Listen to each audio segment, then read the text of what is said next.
안녕하세요. 사연 채널 구독자님들. 저도 평소 채널 구독을 하고 사연을 전해 들으며 마음을 달래거나 위로받던 평범한 구독자 중 한 사람입니다. 이렇게 제 사연을 적어보내게 되는 날이 찾아오니 많은 생각이 드네요. 주마등처럼 스쳐 지나가는 저의 시집살이가 여러분들께 한 줌의 즐거움이라도 되길 바랍니다. 저는 40대 후반의 여자예요. 늦은 나이도 아니지만 이른 나이도 아니고 결혼 생활을 벌써 15년 차에 접어들면서 결혼 생활에 대해서도 알 만큼은 안다고 생각하는 편이었습니다. 제가 결혼하고 지금까지 아이를 둘 낳았는데요.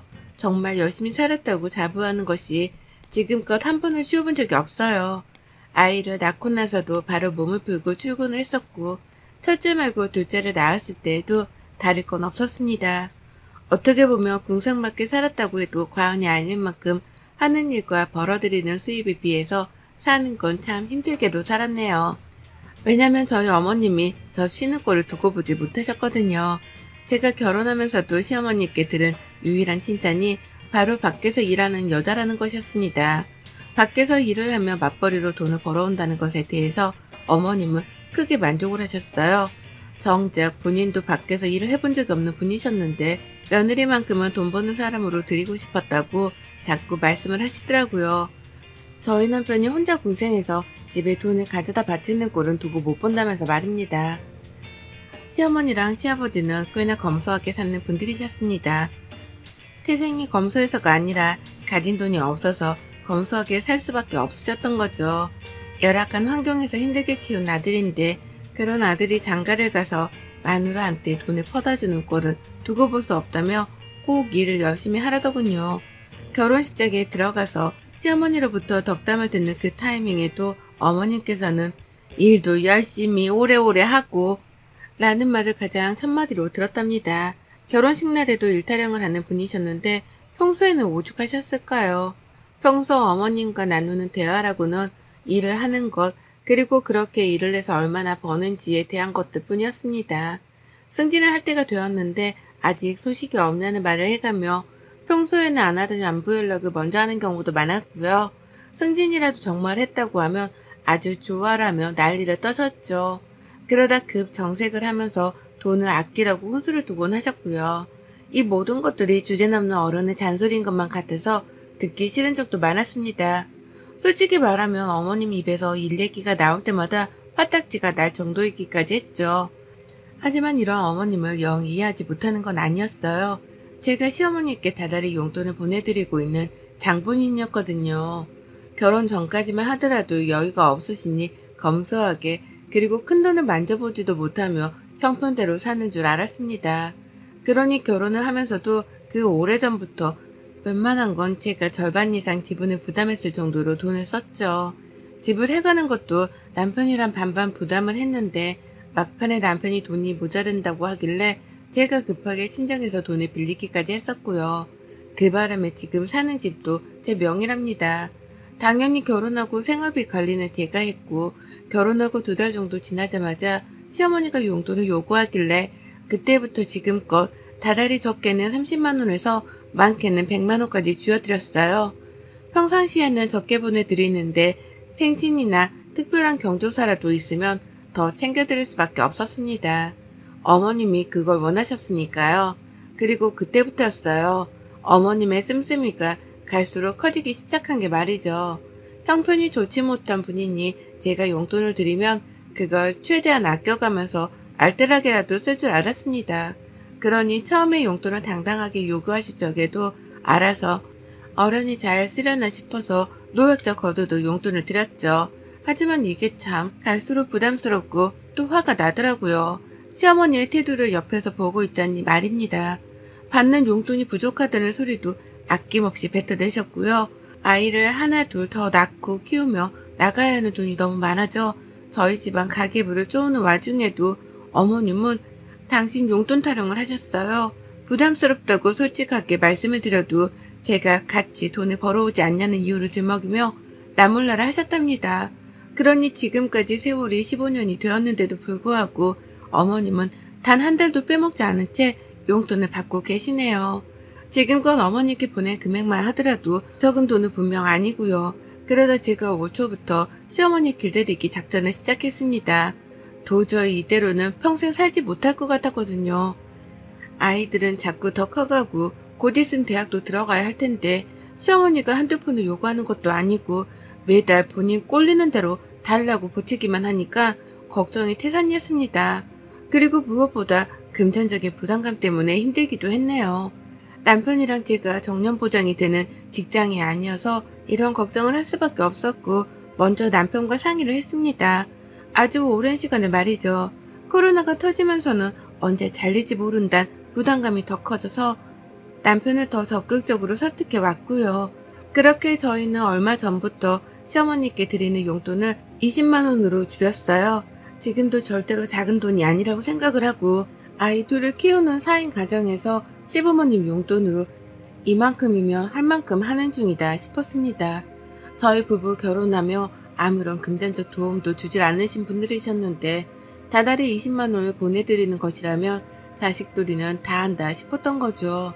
그렇게 금액도 대폭 줄였고 더 이상 있는 대로 퍼줘가면서 살 수 없으니 받는 돈은 최대한 아끼며 쓰시라 진심으로 충고도 드렸어요. 당연히 시어머니 표정은 똥 씹은 표정 마냥 좋지가 못했지만 별 수 없었습니다. 아름다운 거절은 없듯이 이 정도는 제가 감당해야 하는 몫이다 싶었죠. 그래서 어머님이 얼만큼 기분 나쁜 티를 내던 말던 크게 상관하지도 않았고 오히려 뜻을 굽힐 일이 없다는 단호한 표정만 지어 보였습니다. 그렇게 시작을 잘했다고 생각했어요. 그런데 그때부터 어머님이 세이지기 시작했답니다. 불필요한 일을 만들어가면서 돈을 타내려고 하기 시작한 거예요.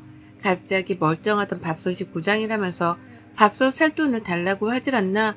평소에는 전자파 나온다는 소리를 해가면서 전자레인지를 잘 쓰지도 않더니 갑자기 집에 있는 전자레인지를 새 걸로 바꿔야겠다면서 새 걸 살 돈을 달라고 하기도 하셨습니다. 한 달에 한 번씩 용돈을 받으면 그걸로 뭐하다가 필요한 걸 사라며 당연히 거절을 했죠.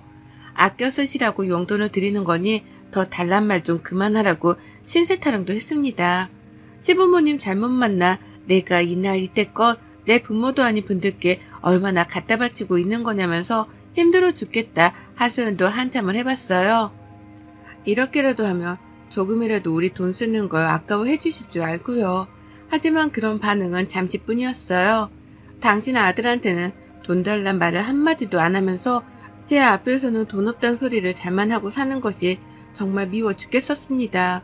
남편이 생활비는 괜찮냐 물어보면 니들이 그렇게 고생해서 벌어다 오는데 이 정도면 충분하지 라며 이해심 많은 티를 내곤 하셨는데요.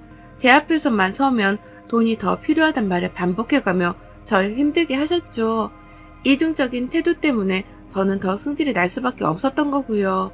하지만 얼마 전 어머님의 생신날이 찾아왔을 때 제가 큰 실수를 범하고 말았습니다. 어머님이 어떤 분이신 줄을 안다면 생신 때에도 그냥 어영부영 넘어갔어야 했는데 제가 실수를 하고 오지랖을 부린다면서 어머님께 선물을 사드리겠다고 해버리고 만 것이었죠.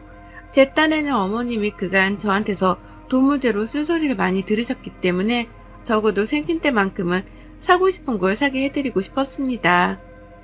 1년에 한 번이었고 용돈을 줄이는 처음 맞이하는 생신이었으니까요.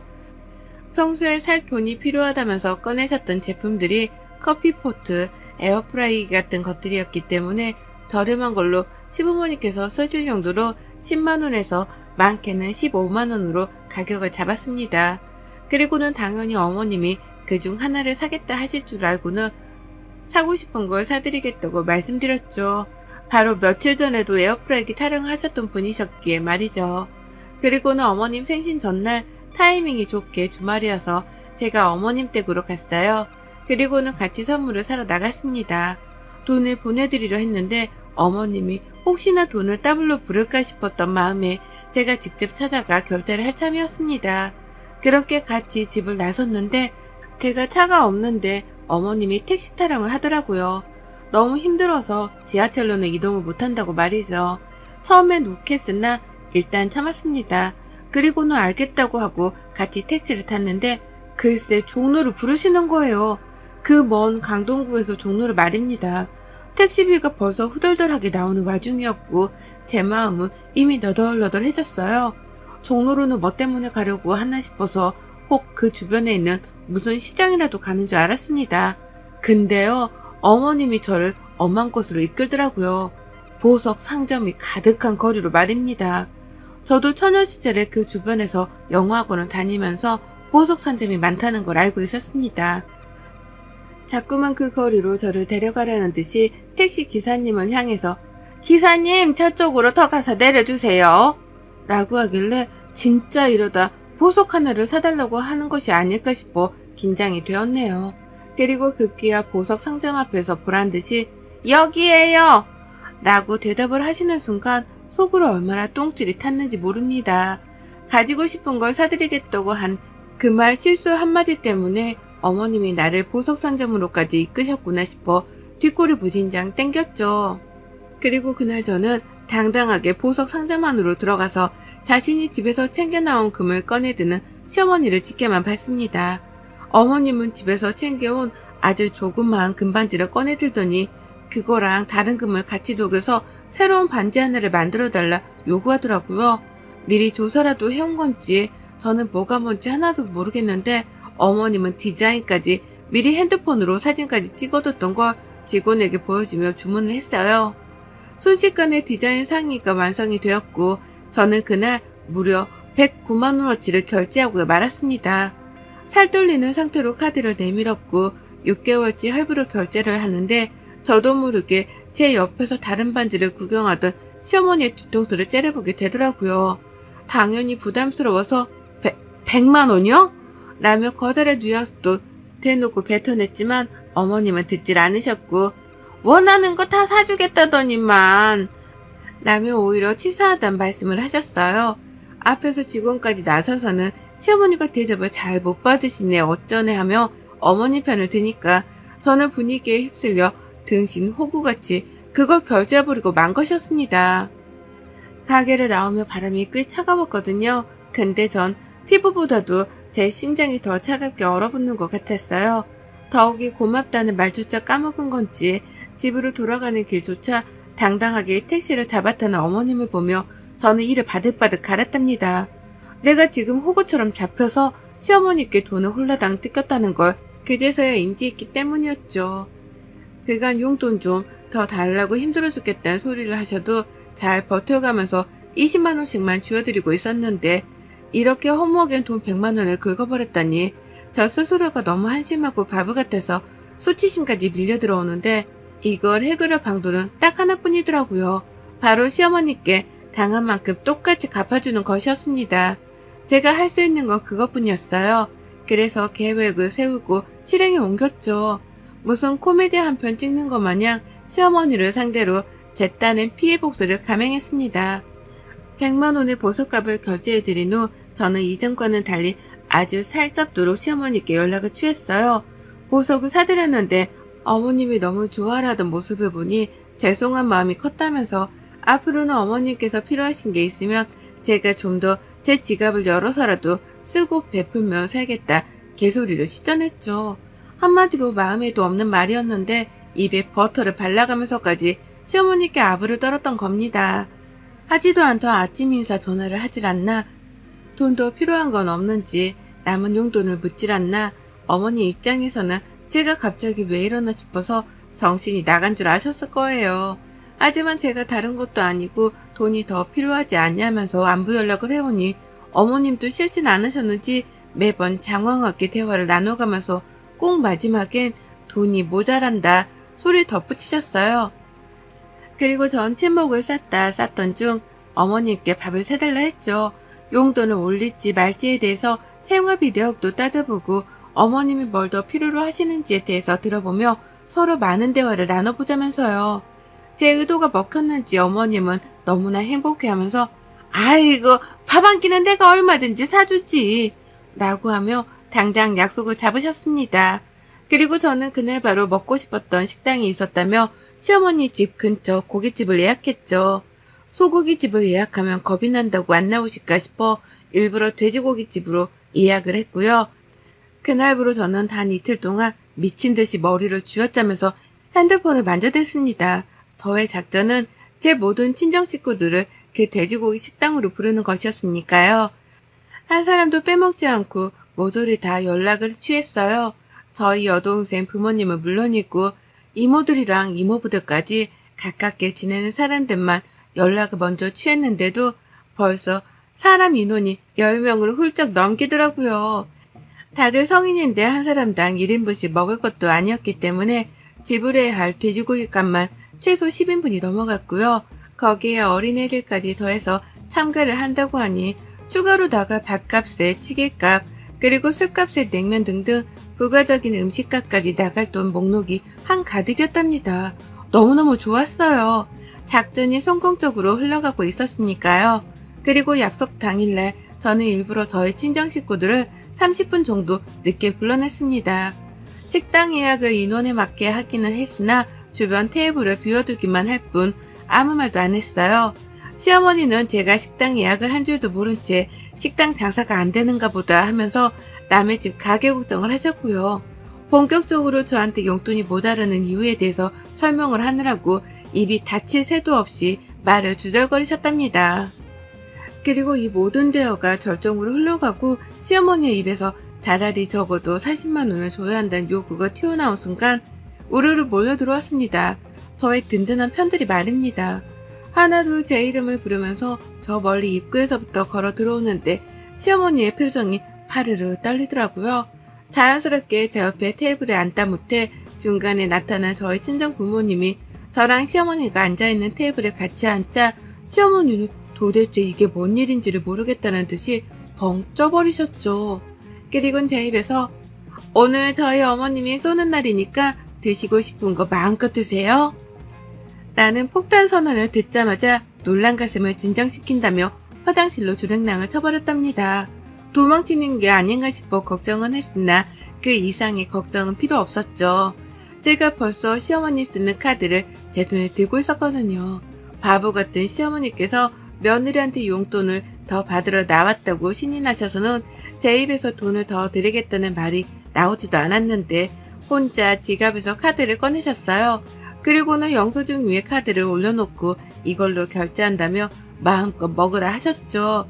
자신이 카드를 밖에 꺼내놨는지 기억도 못한 채 혼자 마음을 진정시킨다고 화장실로 도망치시는데 뒷모습을 보니 딱 제발 저러서 도망치는 도둑놈 같았습니다. 저도 없는 양편의 어머님께 이런 짓을 하는 게 조금은 죄송스러웠지만 저도 똑같이 이런 상황을 며칠 전 겪었는지라 어머님께 가르쳐드리고 싶었어요. 남의 돈을 쉽게 쓰려 하는 게 얼마나 큰 상처를 주는지에 대해서 말입니다. 그 상대가 다른 사람도 아닌 가족인데 가족의 돈을 쉽게 쓰려 하는 게 얼마나 서로에게 피해를 주는 일인지에 대해서 말이죠. 저희 친정 식구들은 모조리 다 테이블에 자리 잡고 앉아서는 저마다 고기를 주문하고 난리도 아니었어요. 직원 3명이 갑자기 붙어나와 주문을 받을 정도로 갑자기 가게가 인산인해를 이뤘고 시어머니는 모두가 주문을 마칠 때쯤에 화장실에서 기어 나오더라고요. 그리고는 곧장 저를 밖으로 불러내셨습니다. 표정이 흡사 화장실 안에서 대성통곡을 하기라도 한 듯이 얼어붙어 있더라고요.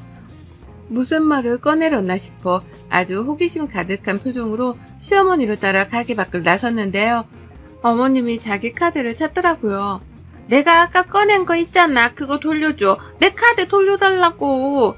라고 하며 화를 내 저도 물었습니다. 아니, 저 먹고 싶은 대로 사주신다면서요. 그래서 친정 식구들까지 불러 다 같이 기분 좋게 나눠 먹자고 한 건데 뭐 문제 있나요?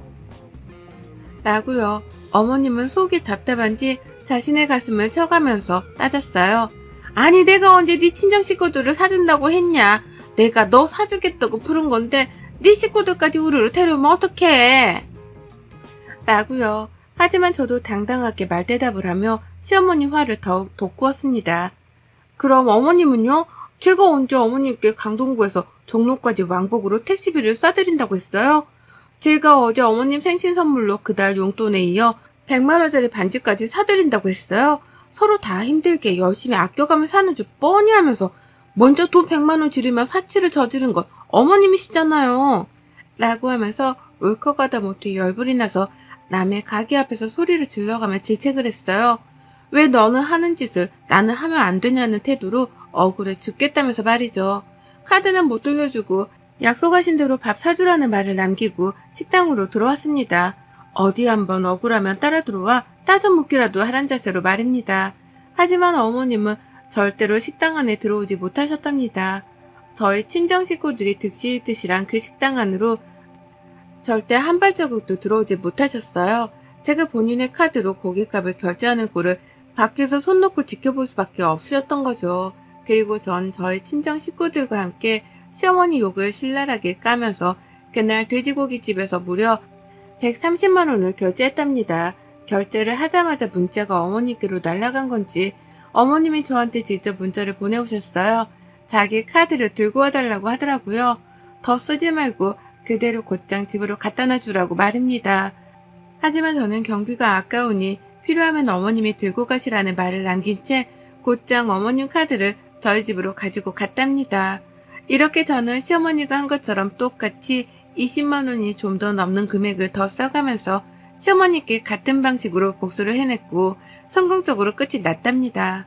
저희 어머님은 100만 원 긁은 거 가지고서 130만 원으로 갚아내는 저의 능력의 감탄과 두려움을 느낀 건지 그날부로 쭉 자신의 용돈에 대해 입을 아끼셨습니다.